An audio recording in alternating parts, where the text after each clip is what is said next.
जय सिया राम। कौन सो काज कठिन जग माही, जो नहीं होत तात तुम पाही। हनुमान जी के लिए इस संसार में कुछ भी असंभव नहीं है। लेकिन हनुमान जी की पूजा आराधना से पहले भगवान राम का सुमिरन करना बहुत ज़रूरी है, और ये हनुमान जी के भक्तों को बताने की आवश्यकता नहीं है। रामनवमी करीब है, रामनवमी के इंतज़ार भी आप सभी को है, चूँकि रामनवमी के दिन अगर हनुमान जी की पूजा आराधना की जाए तो उसका विशेष फल मिलता है और आपका जीवन खुशमय मंगलमय बनता है। और यही सब बताने के लिए आज हमारे सामने ज्योतिषाचार्य आशीष कुमार जी उपस्थित हैं। स्वागत है आपका। जय श्री राम। जय सिया राम।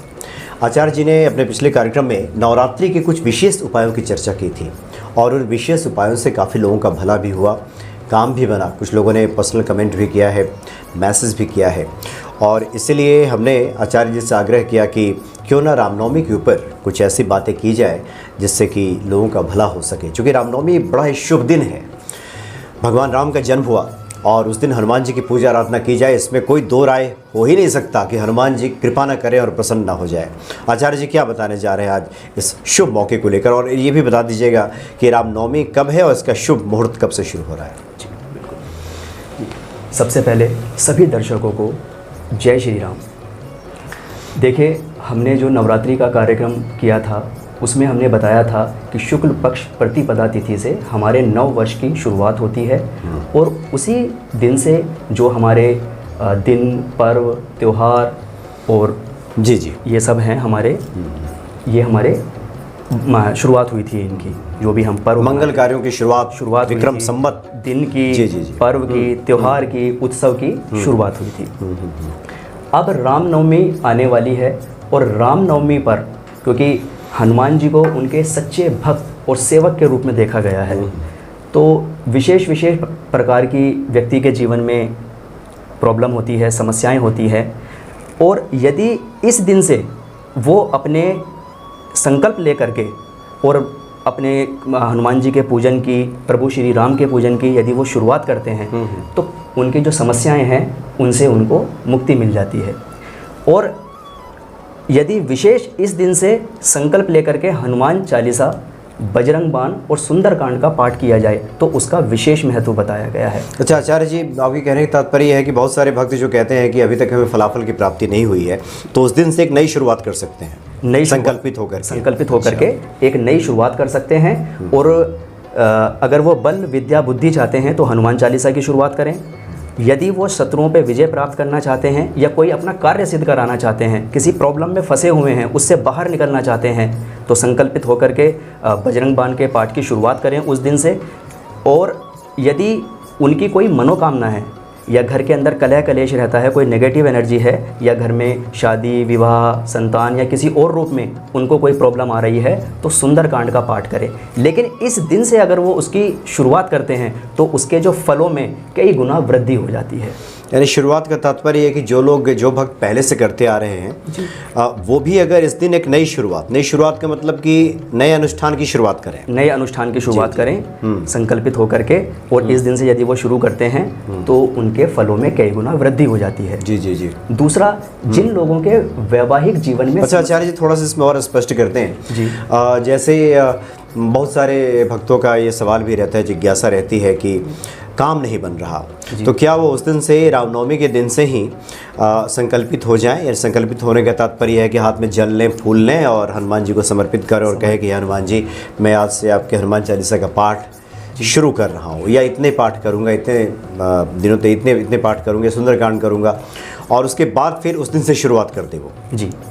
और जिसको जैसे हमने समस्या बताई, जो भी हमने आपको बताया है, ये समस्या है, तो वो जैसे हमने बताया हनुमान चालीसा, बजरंग बाण और सुंदरकांड किन किन को करना है, तो ऐसे वो संकल्प लेकर के विधिवत और अपने मन के अंदर जो है शुद्ध विचार लाते हुए खुद भी शुद्ध और साफ सुथरे होकर के यदि वो इस दिन से शुरुआत करते हैं तो उनको बहुत अच्छा रिजल्ट मिलता है और उनकी सभी मनोकामनाएं पूर्ण होती हैं। जी। आपने शुभ मुहूर्त बताया कि मैं बता देता हूँ। जी। देखिए, रामनवमी की शुरुआत यानी नवमी तिथि की शुरुआत जो है 10 अप्रैल 1:32 भोर यानी सुबह, रात्रि से मध्य रात्रि 1:32 से 10 तारीख में शुरुआत हो जाएगी, और 11 अप्रैल 3:15 ब्रह्म मुहूर्त के आसपास यानी अर्ली मॉर्निंग 3:15 तक रहेगी। यानी जिनको व्रत करना है वो 10 तारीख को करें, 10 अप्रैल को। 10 अप्रैल को। अच्छा। तो 10 अप्रैल को हम रामनवमी यानी कि राम जन्मोत्सव के रूप में मनाएंगे। और कुछ विशेष प्रयोग जो आप रामनवमी पे करके और आप अपनी विशेष प्रकार की समस्याओं से मुक्त हो सकते हैं, अपनी समस्याओं को सॉल्व कर सकते हैं, उसके लिए हम आपको कुछ प्रयोग बताने जा रहे हैं जो आप रामनवमी के दिन कर सकते हैं। अच्छा, जी जी।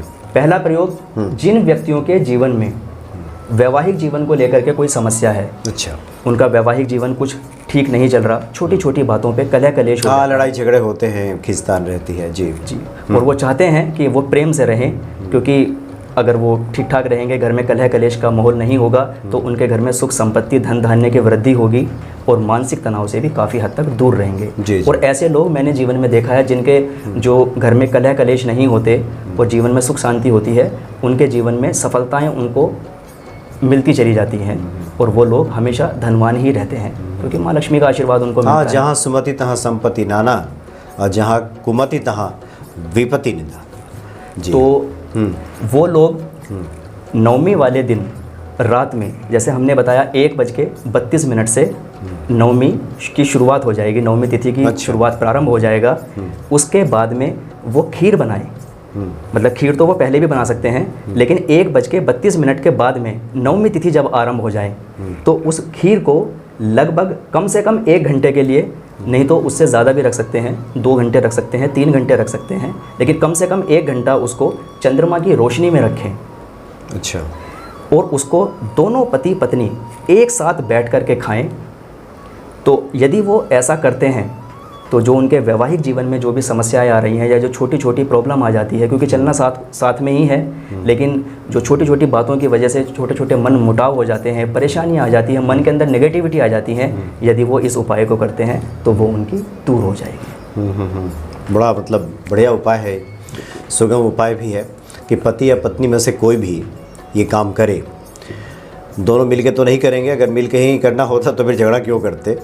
लेकिन दोनों में से कोई एक भी अगर चाहता हो कि ये मेल मिलाप बने, और पत्नी खीर बना ले और फिर उसको मध्य रात्रि जो है, रात्रि में उसको चंद्रमा की रोशनी में रख दें और बड़े भाव से एक साथ बैठ करके, उस टाइम भी लड़ना झगड़ना नहीं है, क्योंकि जो लोग ठीक करना चाहते हैं खुद को और जीवन में अपार सफलता प्राप्त करना चाहते हैं, वो लोग ज़रूर इस बात को समझेंगे, साथ में बैठें और एक साथ बैठ करके उस खीर को खाएं।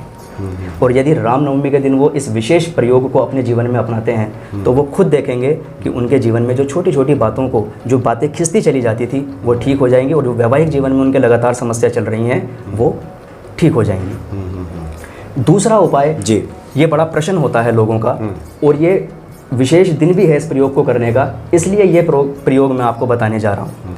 कुछ लोग ऐसे होते हैं जिनके आमदनी से ज़्यादा खर्चे हो जाते हैं और वो कमाते कम हैं या अननेसेसरीज खर्च हो जाते हैं, यानी ऐसी जगह उनका पैसा खर्च हो जाता है जहाँ उनको पता भी नहीं होता कि भाई हमारा पैसा, एक तो होता है कि आप कोई सामान लाए, चलो आपने सोचा कि वो पैसा सही जगह लग गया, कुछ लोगों के धन गलत जगह खर्च होते रहते हैं, बरकत नहीं, फिजूल के जो जिनको लगता है कि हमारे खर्च हो जाते हैं और एक मोमेंट समय पर आकर हमारे पास कुछ नहीं होता, हमारी जेब खाली।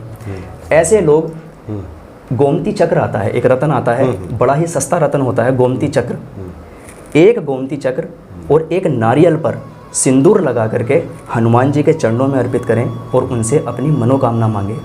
क्योंकि वो गोमती चक्र है, तो जिन खर्चों के चक्कर में आप पड़ गए हैं, ये गोमती चक्र और सिंदूर जो आपने नारियल पर लगाया है और हनुमान जी को समर्पित किया है, यदि आप ये दोनों चीज़ करते हैं तो आप उस चक्रव्यूह से, उस चक्कर से बाहर निकल जाएंगे और आपके जीवन में जो ये अनावश्यक जो खर्च हो जाते हैं, खर्च बढ़ जाते हैं, वो नहीं होंगे। आपके जीवन में बरकत के योग बनेंगे। तो यानी कि जिसके जीवन में भी ये आमदनी अठन्नी और खर्चा रुपये वाली स्थिति है जी, वो कोई भी कर सकता है, कोई भी कर, इसके लिए कोई कुंडली और इसकी आवश्यकता नहीं है, बस आवश्यकता है इस दिन की, क्योंकि ये दिन बहुत अच्छा, ये इस दिन का बड़ा महत्व है। रामनवमी के दिन का, ये रामनवमी वाले दिन आपको विशेष रूप से करना है और रामनवमी वाले दिन से इसकी शुरुआत कर दीजिए। फिर तो आप इसको प्रत्येक मंगलवार और प्रत्येक शनिवार आप इसको कर सकते हैं। जिसके जीवन में इस प्रकार की ज़्यादा समस्या है वो मंगल और शनिवार 2 दिन करें, जिसकी थोड़ा कम है वो इसको मंगलवार करते रहें, उनको विशेष फल की प्राप्ति होगी। बहुत बढ़िया उपाय आपने बताया। और ख़ास करके विस्तार से बताने की आवश्यकता नहीं है, क्योंकि बहुत सारे भक्त ये जानते हैं कि हनुमान चालीसा सुंदरकांड पाठ का कैसे अनुष्ठान किया जाता है।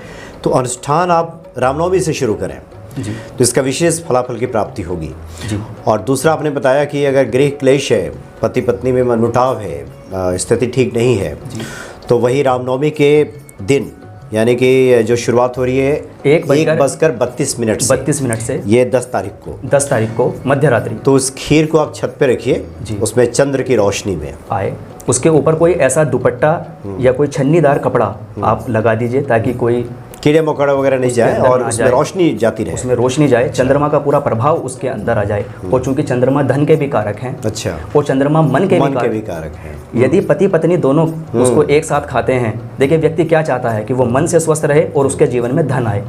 तो यदि दोनों पति पत्नी उसको खाते हैं तो उनके विचारों में परिवर्तन होगा, शुभ विचार उनके मन में आएंगे और उनके जीवन में धन धान्य की वृद्धि होगी। और यदि वो इस उपाय को करते हैं तो उनको जब उनके मन में एक सुविचार आएंगे, उनका मन शांत होगा और जीवन में धन धान्य की वृद्धि होगी, तो उनको स्वयं को बहुत अच्छा लगेगा। और रामनवमी के दिन आप इस उपाय को करके देखें, अपना के देखें, आपको अवश्य ही लाभ होगा। और दूसरा आपने बताया कि बरकत अगर आप चाहते हैं, यानी जितना खर्च है उससे जितनी आमदनी है उससे कम खर्च हो, कुछ बचत भी हो जाए, तो उसके लिए गोमती चक्र वाला जो आपने उपाय बताया जी, ये करना बहुत आवश्यक है। और ये भी रामनवमी के दिन करें तो इसका विशेष फल की प्राप्ति रामनवमी वाले दिन तो करना ही है, और उसको आगे मंगलवार के दिन उसको रिपीट करते रहें, और कम से कम 7 मंगलवार तो करना ही है। उससे ज़्यादा अगर आप करना चाहते हैं तो वो आपकी इच्छा है, वो आपकी श्रद्धा है, अगर आप आगे करना चाहते हैं, लेकिन कम से कम 7 मंगलवार आपको ये करना ही है। जी हाँ, जी हाँ। और हमेशा की तरह कुछ आप विशेष टिप्स भी लोगों को देते हैं कि एक टिप जो मैं हमेशा देता हूँ और जो लोगों के काम भी आती है उसको बाद में दूंगा, लेकिन एक उपाय में और बताना चाहता हूँ, क्योंकि इस विशेष दिन की बहुत महिमा है। और जो इसकी महिमा को समझते हैं वो इन ना तो उपायों को मिस करेंगे और ना इस दिन को मिस करेंगे। ठीक है जी। देखिए, जिन व्यक्तियों के घर में किसी भी प्रकार से प्रॉब्लम है, या जिनको लगता है कि हमारे घर में नेगेटिव एनर्जी है, कोई भूत प्रेत, कोई नेगेटिव एनर्जी, कोई नज़र दोष, या जिनको लगता है कि हमारे व्यवसाय में या हमारी जो दुकान है, जो ऑफिस है, वहाँ बंधन दोष है, नेगेटिव एनर्जी है, वो लोग एक लोटे में पानी ले लें, पानी भर लें, उसमें थोड़ा सा गंगा जल मिला लें और उस जल को ओम श्रीम ह्रीम क्लीम रामचंद्राय श्रीम नमः, एक बार मैं फिर से बता देता हूँ, ओम श्रीम ह्रीम क्लीम रामचंद्राय श्रीम नमः। इस मंत्र का कम से कम 1 माला यानी 108 बार इस मंत्र को बोलें, और अगर ज़्यादा करना चाहते हैं तो 2 माला जाप कर सकते हैं, 5 माला जाप कर सकते हैं। उस जल को अभिमंत्रित कर लें और उस जल के छींटे अपने घर के चारों कोनों में लगा दें, और अपने घर का जो ब्रह्म स्थान, जो बीच का पॉइंट होता है, थोड़े से छींटे वहाँ लगा दें, और अपने ऑफिस, फैक्ट्री या अपने व्यवसाय स्थान पर वो इस प्रकार उस जल के छींटे लगाएं। तो जिसको भी लगता है कि कोई भूत प्रेत का उनके ऊपर असर है, कोई नेगेटिव एनर्जी का असर है, कोई नज़र दोष है, बंधन दोष है किसी भी प्रकार का, अगर वो इस तरीके से उस जल को राम जी के इस मंत्र से अभिमंत्रित करके इस तरीके से प्रयोग में लेते हैं, तो इस प्रकार के जितनी भी उनके जीवन में समस्याएं हैं उनको उससे मुक्ति मिलेगी, वो समस्याएं उनकी दूर हो जाएगी, ये नकारात्मकता खत्म हो जाएगी जिसकी वजह से बाधा आ रही है। जी। दूसरा, जो व्यक्ति बहुत ज़्यादा उच्चाभिलाषी होते हैं, अपने जीवन में कुछ बहुत बड़ा करना चाहते हैं, कुछ बच्चे होते हैं ना जिनको आप देखते होंगे, कहते हैं ना कि हम पूत के पाँव पालने में नज़र आ जाते हैं, अपने जीवन में बड़ा करना चाहते हैं। तो एक चीज़ हम आपको बताना चाहते हैं, देखिए नवमी तिथि की शुरुआत भी सुबह से हो रही है। ऐसे बच्चे या ऐसे व्यक्ति जिनके अंदर आलस आ गया है, वो बस एक ही संकल्प ले लें, जो अपने जीवन में कुछ अद्भुत करना चाहते हैं, कुछ बड़ा करना चाहते हैं, वो सुबह उठना प्रारंभ करें, क्योंकि शुरुआत हो रही है बिल्कुल सुबह से, यानी मध्य रात्रि से। तो ये हमारे लिए एक संकेत भी है, एक इशारा भी है उन व्यक्तियों के लिए, उन बच्चों के लिए जो अपने जीवन में बड़ा करना चाहते हैं। क्योंकि साथियों, कहा जाता है कि जिस व्यक्ति का दिन बड़ा वो व्यक्ति बड़ा। तो जो व्यक्ति लेट उठते हैं वो लेट तरक्की करते हैं और धीमी गति से चलते हैं, और जो व्यक्ति अपने दिन की शुरुआत सुबह से करते हैं, ब्रह्म मुहूर्त से करते हैं, जल्दी उठते हैं, जिनका दिन बढ़ा वो इंसान बढ़ा। तो सही आप इस चीज़ को भी अपने जीवन में अवश्य अपनाएं। और ये रामनवमी तिथि, ये रामनवमी का दिन, इस जन्मोत्सव में आप ये संकल्प ले लें कि हम सुबह उठेंगे, जल्दी उठेंगे, अपने दिन को बड़ा बनाएंगे, अपनी ज़िंदगी को बड़ा बनाएंगे। आप देखेंगे ये छोटी सी चीज़ अगर आप अपने जीवन में ऐड करेंगे तो आपको बहुत अच्छा इसका रिजल्ट मिलेगा।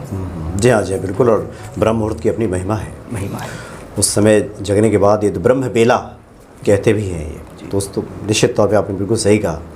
और सूर्य ग्रह, जो व्यक्ति सुबह उठते हैं, सूर्य ग्रह उनका मजबूत हो जाता है। और यदि वो साथ में सूर्य देव को जल दे दें तो सूर्य आत्मा कारक ग्रह हैं, कॉन्फिडेंस के ग्रह हैं, तो उसके भी, जिनके सूर्य कमज़ोर हैं उनके लिए और भी अच्छा है। साथ में जैसे सुबह उठने का जो संकेत है वो हमें ये भी इशारा देता है, सूर्य देव भी देखिए चाहे कितनी भी रात हो जाए लेकिन अपने समय से सुबह निकलते हैं, उदय होते हैं। और जैसे सूर्य तपता है पूरे दिन चमकता है, हमें भी वो यही सीख देता है कि आप भी सुबह उठिए, पूरे दिन ज़्यादा से ज़्यादा मेहनत कीजिए, अपने दिन को बड़ा बनाइए, अपने आप को खुद को बड़ा बनाइए। और लास्ट में जो आपने बताया था टिप्स, देखिए मैंने बहुत जगह देखा है अपने भी अनुभव में, और बहुत सारे लोग इसको करते भी हैं और वो खुद भी समझते हैं, लेकिन कई बार ज्ञान के अभाव में उस गलती को रिपीट करते रहते हैं। तो मेरा सभी दर्शकों से ये अनुरोध है कि जब भी वो भोजन करें, एक तो बेड पे बैठ के ना करें, बिस्तर पे ना करें, दूसरा भोजन करने के बाद में वो अपने बर्तनों को, पात्र को वहीं छोड़ देते हैं। ऐसा करने से विशेष रूप से शनि ग्रह खराब होते हैं, और जब शनि ग्रह खराब होते हैं तो वो हमारी बुद्धि को कुबुद्धि में बदल देते हैं। कहते हैं ना, विनाश काले विपरीत बुद्धि, काम का डिले होना, डिस्टर्ब होना और लास्ट मोमेंट पे बनते बनते टूट जाना। सुबह कोई काम होना है, रात को ही फ़ोन आ गया कि अब ये नहीं हो पाएगा, ये नेक्स्ट मंथ होगा या थोड़ा बाद में होगा। या जिनके जीवन में उनके लिए तो ये विशेष उपाय है, जिनके ऊपर शनि की महादशा या अंतरदशा चल रही है, ढैया या साढ़े सत्ती चल रही है, वो लोग तो बिल्कुल भी बिस्तर पे बैठ के भोजन ना करें, और यदि वो भोजन करते हैं तो अपने बर्तनों को वहाँ पे ना छोड़ें, उसको जहाँ पे उनका उचित स्थान है वहाँ पर रखें। दर्शकों, आप इसको अपने जीवन में अपना के देखिए, आपको पता भी नहीं चलेगा और आपके अपने आप सारे काम बनने शुरू हो जाएंगे। तो तात्पर्य यह है कि जूठा बर्तन वहाँ नहीं छूटना चाहिए, नहीं छोड़ना चाहिए। वो स्वयं उठा ले या कोई व्यक्ति अगर उठा लेता है तो उठा ले। जी, वैसे तो कोशिश करें कि स्वयं उठाएं, स्वयं उठा करके उसको रखें, लेकिन अगर, क्योंकि खुद उठाने का तात्पर्य भी है कि कई बार दूसरा उठा लेंगे, उस चक्कर में वो काफ़ी देर तक वहाँ रखे रहते हैं और वो स्थान तो फिर ख़राब हो ही रहा है। तो कोशिश करें कि आपने भोजन किया, आप अपनी थाली को, यदि कोई हैंड टू हैंड उसको उठा करके ले जा रहा है या ले गया तो एक अलग बात है, नहीं तो आप उसको खुद उठा करके, 5 मिनट 10 मिनट तक पड़ा नहीं रहना चाहिए, आप उसको खुद उठा करके उसके स्थान पर रखिए। बहुत बढ़िया ये आपने उपाय बताया। और उसके पहले आपने वो राहु को ठीक करने के उपाय बताया था कि रसोई घर में बैठ के खाना खाना चाहिए। मनोज जी, मुझे बहुत सारे फ़ोन कॉल आए, और जिन लोगों को मैं कुंडली देख करके भी बताता हूँ, या जिन्होंने हमारे प्रोग्राम को देख करके उसमें किया, और शायद आपने भी किया है, शायद आप भी उसको करते हैं, बहुत सारे लोगों को उसका रिज़ल्ट मिला है। उन्होंने बताया है कि हमने जब से ये करना शुरू किया है, हम भ्रमित नहीं होते, हमारा जो मन है, जो माइंड है, वो डाइवर्ट नहीं होता। काफ़ी लोगों ने कमेंट किया था कि हम लोगों ने इसकी शुरुआत की है, और पहले घरों में ऐसा होता भी था। अब तो चूँकि शहरी संस्कृति में किचन वगैरह काफ़ी छोटा लोगों का होने लगा है, बैठने की जगह नहीं बनाते, खड़े खड़े खाना बनाते हैं। लेकिन रसोई में खाना खाएं तो राहु आपका ठीक रहेगा, बुरा प्रभाव नहीं देगा। जी, चलिए, बहुत बढ़िया, आपने आज भी टिप्स दिया, पहले भी दिया था, और हम समझते हैं कि आपने जो भी जानकारी दी है वो निश्चित तौर पे रामनवमी के दिन हम सबके आराध्य भगवान श्री राम का जन्मोत्सव है 10 तारीख को, आप उसका लाभ उठाइए, और इस दिन का जिसका इंतज़ार रहता है सभी साधकों को, निश्चित तौर पे साधना करें, हनुमान जी की कृपा प्राप्त करें और अपने जीवन को सुखमय और मंगलमय बनाएं। बहुत बहुत धन्यवाद। मनोज जी, एक चीज़ मैं और बताना चाहता हूँ, बताइए। क्योंकि ये इतना पावन दिन है, इतना महत्व इस दिन का है, मैं चाहता हूँ कि ज़्यादा से ज़्यादा नॉलेज और ज्ञान मिले, क्योंकि ज्ञान हो तो कल्याण हो। एक चीज़ मैं और बताना चाहता हूँ कि जो लोग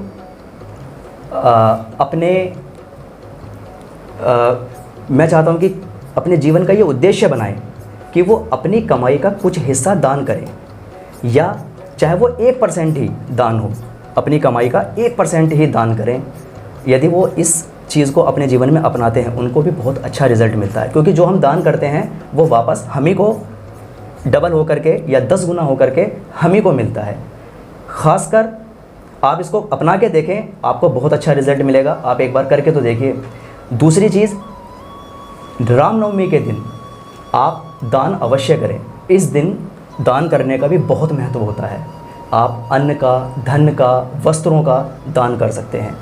कुछ लोग ये बोलते हैं कि हमारी तो जो हालत है वो सही नहीं है, हम तो खुद कर्जे में हैं, या हमारे पास पैसा नहीं है, दान करने के लिए भी कुछ होना चाहिए। तो दर्शकों, ऐसा नहीं है। जिनके पास धन है वो धन का दान कर सकते हैं, बाकी चीज़ों का दान कर सकते हैं। जिनके पास कुछ नहीं है, रक्तदान भी होता है। मैंने ऐसे बहुत सारे लोग होते हैं जिनके पास कुछ नहीं है, वो बेचारे ब्लड कैंप में जा कर के, और मैंने देखा है, एक दिन मैं मेट्रो स्टेशन से जा रहा था, वहाँ कुछ ऐसे भी लोग थे, शायद उनकी अच्छी स्थिति नहीं होगी, लेकिन मैंने देखा कि उनकी सोच बड़ी थी, तो वो ब्लड दान डोनेट कर रहे थे, रक्तदान कर रहे थे। श्रमदान कीजिए, श्रमदान कीजिए। कोई व्यक्ति फंसा हुआ है, आप उसको समस्या से बाहर निकालिए। एक दिन हम सड़क पे जा रहे थे और हमने देखा कि किसी की गाड़ी ख़राब हो गई थी, और बहुत अच्छी गाड़ी थी, लेकिन वाहन है, इलेक्ट्रॉनिक चीज़ है, मैकेनिकल है, कभी भी ख़राब हो सकती है। चलती का नाम गाड़ी है, चलते चलते गाड़ी रुक जाती है, व्यक्ति रुक जाता है, व्यक्ति के जीवन में समस्याएं आ जाती हैं। मैंने देखा वहाँ पे सब लोग देख रहे थे, लेकिन किसी ने उसको धक्का नहीं लगाया, और वो पसीनों में अकेला था। फिर हमने गाड़ी साइड में लगाई, और हमने जब लगाया तो हमें देख करके कुछ और लोग भी आए। तो इस प्रकार आप किसी व्यक्ति की मदद कर सकते हैं। आप मानसिक रूप से मदद कर सकते हैं, आर्थिक रूप से मदद कर सकते हैं, आप फिज़िकली, मेंटली कैसे भी उनकी मदद कीजिए। रक्तदान कर सकते हैं, वो भी एक बहुत बड़ा दान है। जिनके बच्चे पढ़ के आगे बढ़ गए हैं, उनकी कुछ किताबें हैं, वो दान कर सकते हैं। और बृहस्पति का जीवन में इससे बड़ा कोई उपाय नहीं होता। यदि आप किसी के जिसकी सामर्थ्य नहीं है, अगर आप उनके बच्चों के लिए कुछ किताबें उनको दिलवा दें, इससे बृहस्पति ग्रह बहुत अच्छा मजबूत होता है। आप इसको उपाय के रूप में भी देखें, या अगर आपको किसी ने बताया है कि आपका बृहस्पति खराब है, तो इसको आप उपाय के रूप में भी ले सकते हैं कि आप उनको कुछ किताबें खरीदवा सकते हैं, या किताबों के लिए पैसे दे सकते हैं। जिनके पास धन का अभाव है, धन की कमी है, उनके बच्चों को किताब दिलवा दीजिए। और जैसा कि मैंने बताया कि इस दिन दान का बहुत महत्व है, तो आप दान कीजिए। दान का कोई रूप नहीं है, दान का कोई दिन भी नहीं होता, लेकिन इस दिन विशेष महत्व होता है, तो आप किसी न किसी रूप में दान अवश्य करें। और जिनके पास में है, ईश्वर का आशीर्वाद है, धन धान्य के जिनके जीवन में वृद्धि है, माँ लक्ष्मी का आशीर्वाद है, वो कम से कम 1% ही सही दान करके तो देखिए आप, बहुत अच्छा आपको रिजल्ट मिलेगा। ये बड़ी छोटी छोटी बातें हैं, लेकिन इनसे हमारा वक्त बदल जाता है, हमारे कर्म बदल जाते हैं, और जिसके कर्म बदल जाते हैं उसका भाग्य भी बदल जाता है। जी हाँ, बिल्कुल सही कहा आपने। तो रामनवमी का आप लाभ उठाएं, जैसा कि हमने शुरू में कहा। जय सिया राम आचार्य जी। जय श्री राम। जय सिया राम। जय श्री राम।